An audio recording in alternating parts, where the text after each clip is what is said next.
Hey, what's going on, everybody? Today, I'd like to talk with you about willpower and discipline.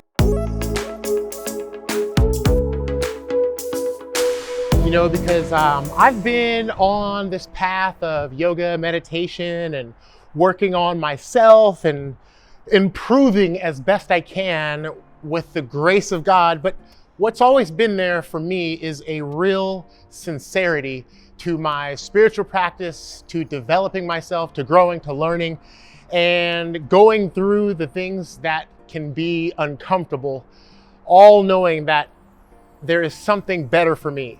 I've always felt like if I continue to move forward, work on myself, even when it gets hard, I may fall, I may be disappointed in myself because I relapse or something along these lines. I have always felt that if I put my best foot forward, that I will in the end triumph. I will in the end be successful in my endeavor, which is to reach my potential as a human being. And so I want to talk with you about willpower.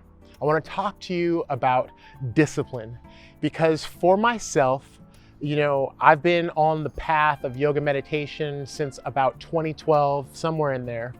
And along the way, a lot has changed for me. Along the way, a lot has changed with regard to my taste.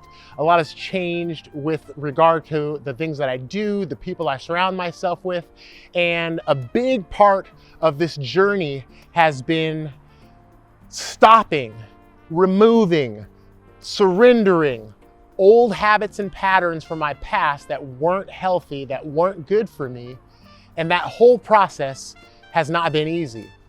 You see, because, I used to party my butt off. I was a DJ, I was a club promoter, I sold drugs, I was hanging out with all the party people, having lots of crazy, amazing sex, doing lots of drugs, partying weekend after weekend, days at a time. And after doing that for really consistently for like over 2 years at one point, those patterns get ingrained in you. The patterns themselves, but not only just the physical action of doing these types of things, but the chemistry in my body, And so those bad habits, these things can get really ingrained in you. And I bring this up and I share this because I want you to know that I have been through what a lot of people out there are going through. And your thing, it might not be drugs or alcohol. It might not be addiction to sex or promiscuity. It might be something else. You might be crazy addicted to shopping. You might give way too much significance and importance to what other people think about you. Whatever the imbalance is in your life, I'm sure you know what it is. I'm sure you know what it is that you need to work on. And if we are going to actually work on ourselves, if we're actually sincere in our spiritual practice, if we're actually going to take some steps forward, what we have to do is look at ourselves and really make a plan so that we can be disciplined, so that we can cultivate willpower. And so how did I do it? I did it because I hit rock bottom and I just got fed up and I'm like, I'm fucking done with this shit.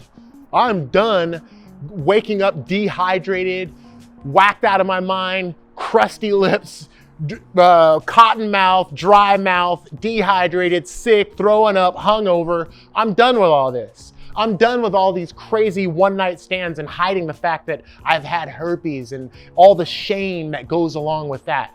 I'm tired of not living up to my potential, and I know there's something more that I'm here on this planet to do. So I got fed up, I hit rock bottom, and I said, I don't care what it takes, I'm gonna do it. I'm going to change. And that change really began with that decision, the sincere decision, and Spirit guided me through to my yoga practice. And that really the big first thing was changing my diet.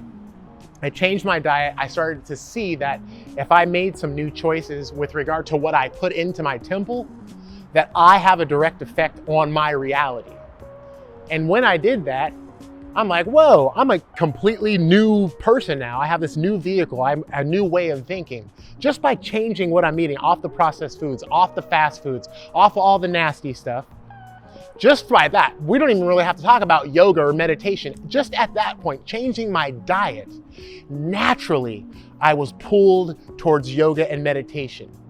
And once I started meditating, something about sitting down with my practice in the morning and in the evening, I can't even tell you what the first thing was that really got me going, but I did get going. And once I did, what was really cool is that I intuitively knew that I needed to let go of any expectations. I needed to let go of what I think things should look like. And when I let go and just stuck to my meditation practice, I stuck to eating healthy, nutritious foods. Again, we're talking about willpower, we're talking about discipline, and that's exactly what this is. When I stuck to that, everything else fell into place. You know, there's a thing they say, you know, God, you say you have plans and God laughs. And that's the truth. Because we're not here to, you know, make things happen. We are here to live these lives.